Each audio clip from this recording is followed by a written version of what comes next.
Как настроение? Хорошо, здорово. Так, У нас 1 минута до начала. да, Ровно в 17 будем начинать. да. Давайте предлагаю начать с приветствия. Ребята, напишите, пожалуйста, как вас зовут, если вы группой, вы откуда и сколько вам лет.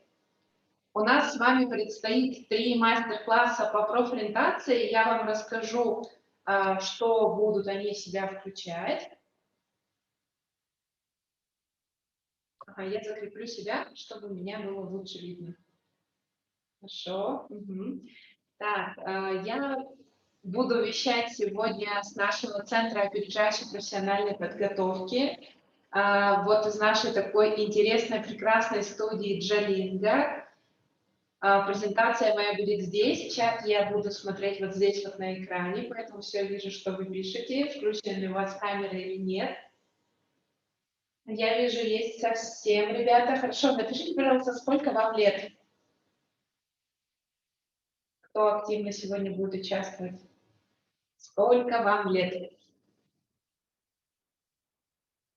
В январе мы уже проводили у вас встречи. Они были посвящены профессиям будущего. И сегодня мы с вами немного поговорим о том, что же будет после школы, какие у вас есть варианты. В среду у вас будет занятие по личностному тренингу. И потом мы поговорим с вами про профессии будущего. Хорошо. Ну, в принципе, возраст у вас у всех подходящий. Хорошо, здорово. Итак, если у вас будут вопросы, пожалуйста, пишите. Пока ребята еще подключаются, наверняка, да? Или уже все, кому нужно, подключились?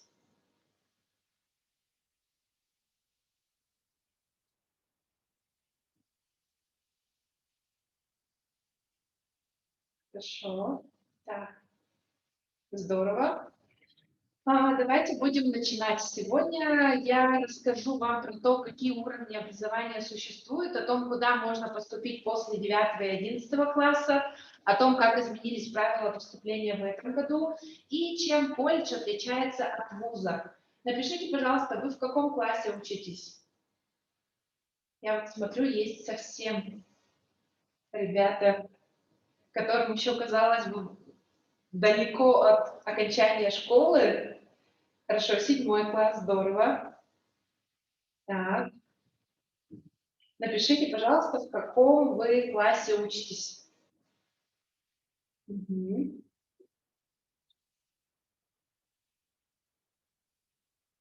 11, здорово, хорошо. 12, 14, 12, хорошо. Это очень здорово, потому что вы заранее узнаете, сколько вам лет. Вы узнаете, куда вы можете поступить, если вы понимаете, какие у вас есть варианты. 9 класс, 10, 11, хорошо. Тогда у меня к вам такой вопрос. После окончания школы чем планируете заняться?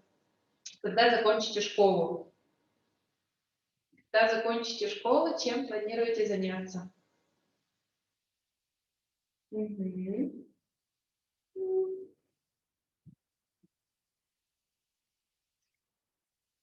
Я вам расскажу, почему мы решили провести у вас вот такое вот первое занятие, потому что каждый раз, когда мы проводим свои консультации, спрашиваем у ребят, как вы думаете, чем отличается колледж от вуза, куда можно пойти, какие есть условия поступления, многие ребята, к сожалению, затрудняются ответить, им очень сложно понять, что же это такое. Так, хорошо, давайте тогда мы с вами сделаем так. Для того, чтобы вы поняли, почему эта информация может быть для вас полезна, мы проведем небольшую, так сказать, викторину, которая позволит нам понять, знаете ли вы о том, что можно и нужно делать после школы. Итак, я сейчас выключу свой звук, точнее, свое видео. Так, посмотрите, пожалуйста. Сейчас мы в чат отправим вам ссылку. Видно полностью экран? Мгм. Хорошо. Сейчас в чат мы отправим вам ссылку. Пожалуйста, перейдите по этой ссылке и введите код, который сейчас вы видите на экране. Мы сейчас его продублируем вам. Мгм.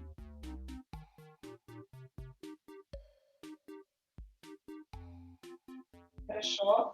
Итак, смотрите, вам нужно открыть сайт kahoot.it и ввести код 5823590.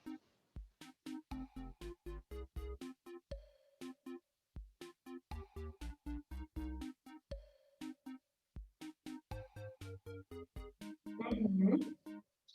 Переходите, пожалуйста, на сайт kahoot.it. Я жду вас. И вводите код 5823590.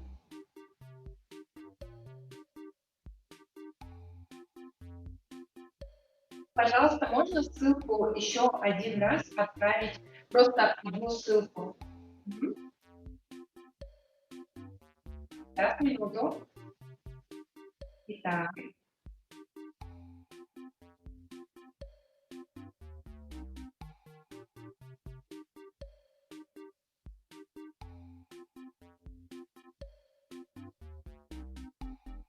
Мгм. Перейдите, пожалуйста, на сайт kahoot.it. Скажите, пожалуйста, получается ли у вас перейти или есть какие-то сложности?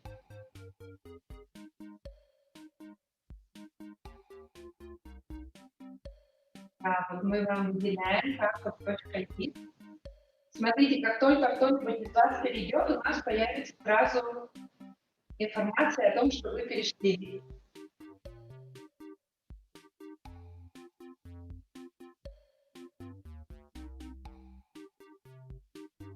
Так, хорошо, давайте, если тогда у нас так не получится, мы с вами будем при помощи Zoom. Хорошо, я сейчас зайду, чтобы запустить игру, и мы с вами продолжим.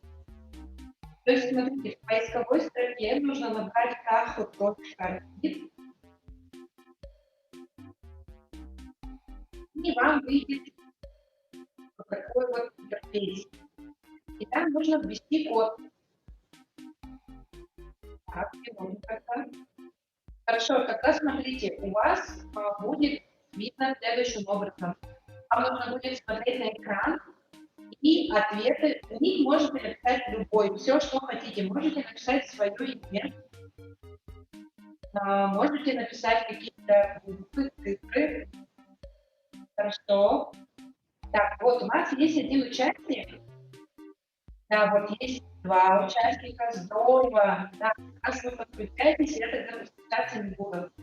Вы просто переходите на сайт kahoot.it. Вот как здорово.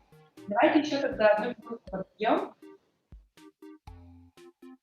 Сейчас мы вам еще раз продублируем в чат ссылку. Зайдите на эту ссылку. То есть откройте ваш Google и вставьте туда эту. Да, все верно. Хорошо. Здорово. Так, еще кого-нибудь ждем или будем начинать? Давайте те, кто не смог пойти, мы продолжим с вами при помощи чата. Хорошо. Ой, как здорово. У вас так много. Мне это очень нравится. Мгм. Хорошо, здорово, на субботе. И давайте в 17:10 мы начнем. То есть, смотрите, те ребята, которым удалось войти в игру, вы будете участвовать в самом сервисе. У кого не получилось, пожалуйста, пишите свои ответы в чат. И сейчас мы узнаем с вами, знаете ли вы все про поступление. Хорошо, давайте на 17:10 мы будем начинать. Прошу запустить нашу прекрасную игру. 10 участников. Спасибо. 11.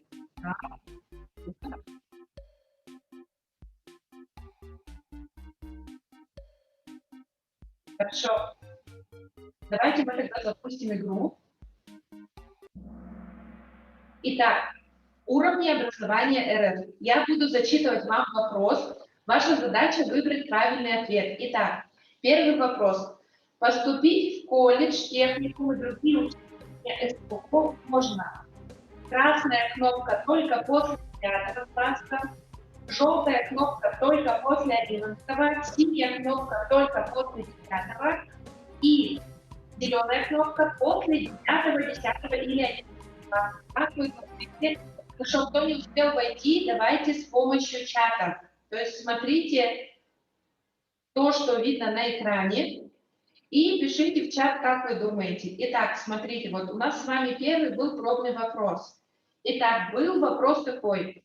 Поступить в колледж, техникум и другие учреждения СПО можно после 9, 10, 11 класса, правильный ответ.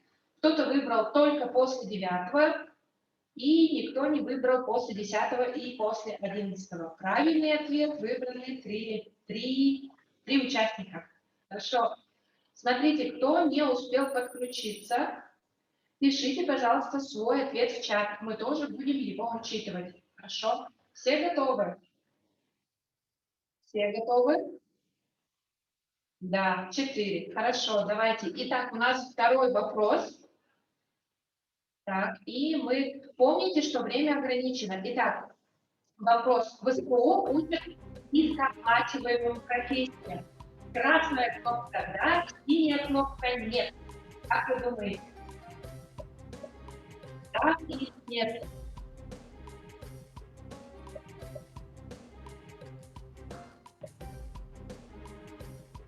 Голосуйте, да или нет. Смотрите, ответы у нас с вами поделились. То есть кто-то думает, что в СПО можно получить только низкооплачиваемые профессии, кто-то говорит, что нет.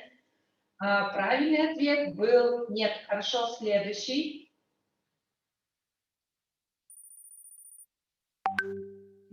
Спасибо. И третий вопрос. Для поступления в ВУЗ после окончания СПО, что нужно сдать? Нужно сдать ЕГЭ, зависит от специальности. Можно сдать только внутри университетский экзамен или вообще экзамен не нужен. В целом, нужен ли экзамен, если после колледжа вы хотите в институт? Так, кто-то говорит, что нужно сдать ЕГЭ. Кто-то говорит, что экзамен не нужен, таких нет у нас. Так, внутренний университетский экзамен. Угу. Но правильный ответ, все зависит от специальности. Хорошо, идем дальше. Итак, установите последовательность, что идет за каким уровнем образования. То есть у нас с вами бакалавриат, СПО, аспирантура и магистратура. Что человек проходит в начале, как вы думаете? Бакалавр, СПО, магистратура и аспирантура. И как эти уровни образования между собой сочетаются? Так, голубой. Хорошо, кто-то думает, что сначала бакалавриат, потом СПО, потом аспирантура, потом магистратура. Кто еще как думает? В чате тоже смотрю ваши ответы. Правильный ответ. Сначала мы идем в СПО, потом идем на бакалавриат, потом на магистратуру и только потом поступаем в аспирантуру. К сожалению, не все ребята правильно ответили. Итак, смотрим нашу турнирную таблицу. На сегодняшний момент у нас лидирует пока Миша, но все может поменяться. Давайте следующий вопрос. По окончанию колледжа или СПО, куда можно поступить? Можно поступить сразу в аспирантуру, можно поступить на бакалавриат, можно поступить на магистратуру или можно поступить куда вы захотите. Как вы думаете, куда можно поступить? Так, вот, некоторые думали, что можно поступить куда захотим, но, к сожалению, это не совсем так. Правильный ответ: после СПО можно поступить только на бакалавриат из предложенных ответов. Итак, смотрим. Наша турнирная таблица не поменялась, и у нас, по-моему, сейчас будет последний вопрос, 6-й. Итак, смотрим. Сколько раз можно получить отсрочку от армии? Это вопрос такой больше для мальчиков. Как вы думаете, наша сильная, прекрасная половина? Сильная, одновременно прекрасная. Мальчики, вопрос к вам. Как вы думаете, сколько раз можно получить отсрочку от армии? Так. Только один раз, абсолютно верно. То есть, если вы воспользовались отсрочкой в колледже, то, скорее всего, что если вы поступите дальше в институт после колледжа, есть вероятность того, что отсрочка, к сожалению, грозить вам не будет. Итак, давайте посмотрим на нашу турнирную таблицу.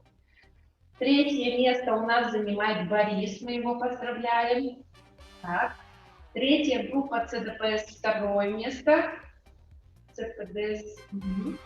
И первым лидером, который владеет пониманием о том, какое образование в стране у нас есть, получает Миша. Я видела вашу активность в чате, спасибо большое. Вы тоже, я так думаю, займете свое почетное место в нашей турнирной таблице. Хорошо, мы отключаем экран, я включаю свою камеру. И смотрите, большинство из вас давало разные ответы на те вопросы, которые мы вам предлагали. Поэтому сегодня у нас будет с вами небольшой ликбез. Мы с вами обсудим, какие уровни образования существуют, что идет, зачем. Это нужно для того, чтобы вы понимали, как правильно можно построить свой карьерный путь. Итак, давайте начнем. Важно знать, что профессиональное образование в России делится как минимум на 2 ступени. Это СПО, колледжи, техникумы и высшее образование. Высшее образование по очереди включает в себя следующие направления: бакалавриат, специалитет или магистратура и подготовка кадров высшей квалификации – это аспирантура. Среднее профессиональное образование включает в себя техникум и колледж. То есть, смотрите, если вдруг вы решите пройти все уровни образования, это будет выглядеть так: техникум, колледж, бакалавриат или специалитет, магистратура и потом уже аспирантура. Что касается СПО, вы можете не заканчивать техникум, а сразу поступить в колледж, и после колледжа можете поступить в институт на специальность бакалавра или на специальность специалитета. На первый взгляд это кажется все очень, как будто сложно или, может быть, странно, но если вы вникнете, то все станет понятно. Какие формы обучения существуют? Институты и колледжи немного отличаются от школы, от нашего привычного образования, которое мы с вами получаем. Поэтому важно знать, что есть разные формы обучения. Так, например, очное обучение – это как обучение в школе. Вы учитесь 5-6 дней в неделю, посещая занятия. Также вы можете поступить на заочное отделение. Что это такое? Вы учитесь самостоятельно 2 сессии в году, то есть 1 месяц в году учитесь, вам приходит вызов, и вы ходите на занятия с утра до вечера, но всего лишь несколько раз в году. Итак, может быть у вас очно-заочное образование, то есть вы можете совмещать работу и учебу, то есть когда-то вы можете посещать очные лекции, что-то вы можете выполнять самостоятельно. И есть полностью дистанционное образование, то есть это обучение с использованием IT-технологий. Скажите, пожалуйста, вы на какую форму обучения планируете поступить после школы? Как вы думаете? Есть ли у вас какие-то идеи, как бы вы хотели учиться после школы? Вы хотели бы учиться очно, заочно, очно-заочно или полностью дистанционно? Как вы хотели бы? Как думаете? Так. Смотрите, каждый год правила поступления, они меняются и вызывают сложности у ребят. Поэтому важно выяснить то, что после оконченных классов есть разные варианты поступления. Допустим, вы закончили 9 класс. Если вы пойдете в техникум, вы получите базовую подготовку, то есть это начальный уровень профессионального образования. Если вы поступите в колледж, то вы уже получите углубленную подготовку по этому направлению. Они отличаются между собой, обратите, пожалуйста, внимание, по срокам обучения. То есть, смотрите, после 9 класса какие у вас есть варианты? Вы можете поступить в техникум, можете поступить в колледж, можете пройти какие-то курсы и можете пойти сразу на работу, но работу после 9 класса найти очень и очень сложно. Также, если вы закончите 11 класс, ваш выбор, соответственно, становится больше. После 11 класса вы также можете поступить в техникум или в колледж на базе 11 классов, можете поступить в ВУЗ, высшее учебное заведение, только если вы сдадите ЕГЭ. Например, если вы планируете, вот кто-то здесь в чате написал, я хочу быть врачом, напишите, пожалуйста, как вы думаете, чтобы выучиться на врача, какие могут быть варианты? После окончания какого класса можно поступить на врача? Напишите, пожалуйста, как вы думаете. Итак, принципиальное отличие. Смотрите, в техникум и колледж вы можете поступить и после 9 и после 11 класса. В институт или вуз вы сможете поступить только после 11 класса, если у вас будет ЕГЭ, и можете поступить в вуз, если закончили колледж. Но при этом, смотрите, ребята думают, что вот ЕГЭ сдавать не буду, закончу колледж и поступлю в институт. Но все равно вам придется сдавать вступительные экзамены, потому что нужно проверить вашу квалификацию. Итак, чем же отличается между собой внутри среднее профессиональное образование? Я вам уже ранее сказала, что это может быть техникум и колледжи, и просто колледжи. Например, в техникуме вы можете получить специальность автомеханика, повара, кондитера, электромонтажника, мастера отделочных работ и сварщика. Но в колледже вы можете получить уже более высокооплачиваемую профессию. Помните, у нас был вопрос, можно ли в колледже получить высокооплачиваемую профессию? И ответ был да. Потому что вы можете выучиться на видеооператора, IT-технологии, например, стать авиадиспетчером, выучиться на провизора, это человек, который работает в аптеке, или стать, например, картографом. Все специалисты, которые имеют данные направления, которые мы здесь перечислили, их стартовый уровень зарплаты начинается где-то в среднем от 40 тысяч рублей. Тот же самый, например, автомеханик может зарабатывать гораздо больше, чем человек, который закончил институт. Как вы думаете, почему иногда после СПО люди зарабатывают больше? С чем это связано? Как вы думаете? Напишите, пожалуйста, в чат, а я посмотрю. Так. Смотрите, у вас может быть несколько вариантов также высшего образования. Вы можете поступить на специалитет, но нужно будет учиться 5-6 лет. Или можете поступить на бакалавриат и далее закончить магистратуру. То есть если вы сложите, то по сроку получится примерно у вас одно и то же. Это необходимо для того, если вы планируете заниматься научной деятельностью и вам интересно углубить знания по тому направлению, которое вы изучаете. После колледжа вы можете поступить на другую специальность. То есть, например, вот у меня образование первое, которое я получила в колледже, связано с бухгалтерией. Высшее образование у меня по педагогическому профилю. То есть я поняла, что бухгалтерия это не совсем мое, но я закончила колледж по направлению бухгалтер по отраслям. Вот. В 2021 году у нас появились новые правила поступления, но в этом году они обновятся, поэтому я особо на них заострять внимание не буду. Я вам покажу, что вы можете использовать, чтобы понять, куда вам лучше поступать. Итак, хорошо, давайте подведем краткий итог.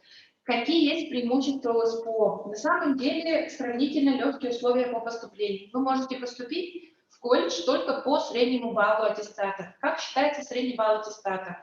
Вы берете свой аттестат, складываете все оценки и делите на количество предметов, которые указаны в вашем аттестате. У вас может получиться 4,0, 5,0, 3,98. И на основании среднего балла вашего аттестата вы можете поступить. Также в СПО короткие сроки обучения, то есть в среднем 2, 3 или 4 года. Одновременно вы сразу проходите стажировку на профильных предприятиях, что повышает ваш шанс понять, подходит ли вам эта работа или нет. Также вы можете получить несколько специальностей сразу во время обучения, проходя какие-то дополнительные курсы повышения квалификации. Далее вы сможете определиться с правильностью вашего выбора перед тем, как поступать в ВУЗ или в институт. Также вы получите в СПО, все профессии очень востребованные, поэтому вы сразу сможете найти работу. Конечно же, студентам СПО также выплачивается стипендия, предоставляется общежитие и дальнейшее трудоустройство. К сожалению, стипендия не такая высокая, но над этим работают, поэтому надеемся, что стипендии будут равного значения. Также вы можете, если вы молодой человек, вы можете воспользоваться отсрочкой от армии, но воспользоваться ей вы сможете только один раз, поэтому хорошо подумайте. И также в СПО у нас очень низкая стоимость обучения. Какие есть минусы у колледжей? Слишком высокий конкурс. Ребята, которые не хотят сдавать ЕГЭ, с каждым годом их становится все больше и больше. Отсрочка от армии не переносится. И проблема еще в том, что после того, как вы закончите колледж, чтобы попасть в вуз или в институт, вам все равно придется сдавать внутренние экзамены вашего направления, то, на которое вы планируете поступать. Итак, что же у нас с вузом? Мы сегодня очень много говорили про СПО, но не говорили про вузы. Итак, иногда высшее образование – это требование для работодателей. Например, вы не сможете стать врачом, если у вас нет высшего образования. Поэтому обратите, пожалуйста, внимание, какую профессию вы хотите получить, и проверьте, какой уровень образования требуют работодатели. Смогут ли они вас устроить с образованием, например, если вы закончите только колледж.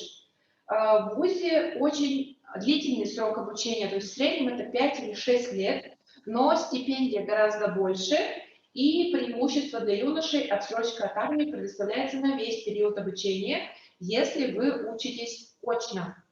Мы с коллегами сняли массу полезных роликов о том, как поступить правильно. Мы через организатора передадим вам этот раздаточный материал и хотим пригласить вас посмотреть более углубленно информацию по данным направлениям. Сейчас я включу камеру и хочу показать вам примерочную профессии. Что такое примерочная профессия? Это то, где вы можете примерить профессии, которые могут вам подойти или нет. Итак, что нужно будет сделать? Мы с вами перешли на сайт «Билет в будущее». Сайт называется www.info.ru. Здесь у нас есть примерочная профессия. Вы кликаете кнопку «Начни свой путь» и нажимаете кнопку «Примерить профессию». Далее вам нужно рассказать о себе, то есть в каком вы классе учитесь, например, 6, 7, 8, 9, 10, 11, или же вы закончили школу. Итак, допустим, я учусь в 9 классе.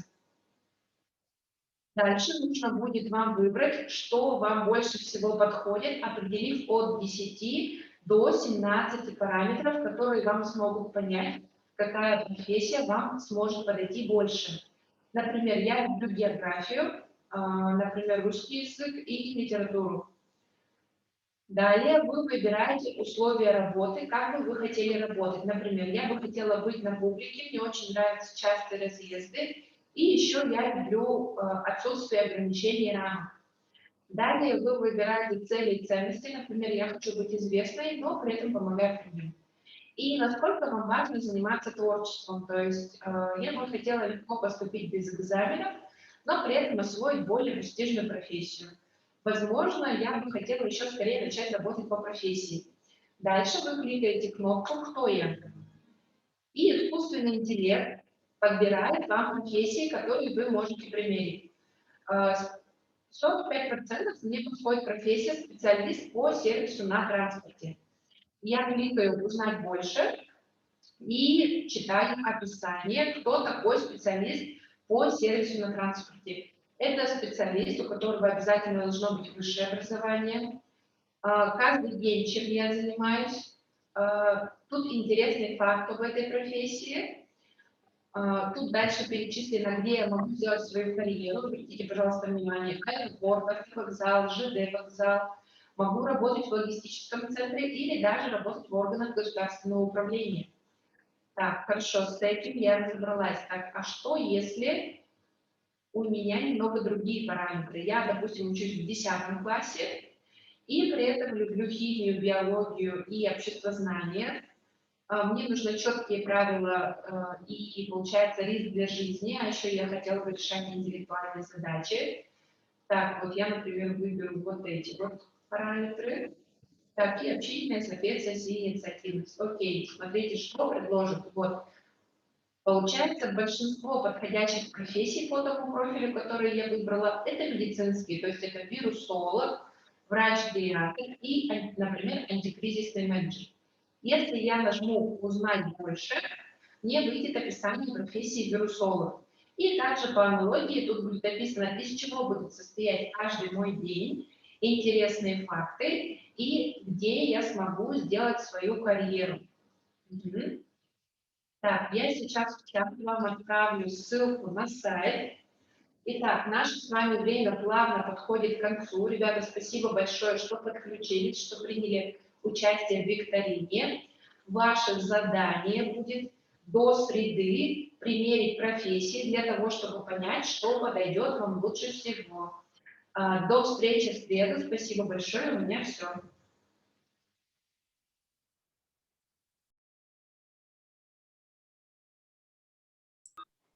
Елизавета, спасибо за прекрасную встречу. И даже нам, взрослым людям, это очень интересно. Ребята, мы сейчас уходим на небольшой, на часовой перерыв, и ровно через час подключаемся, встречаемся из Москвы нашего наставника и друга Александра Гизалова.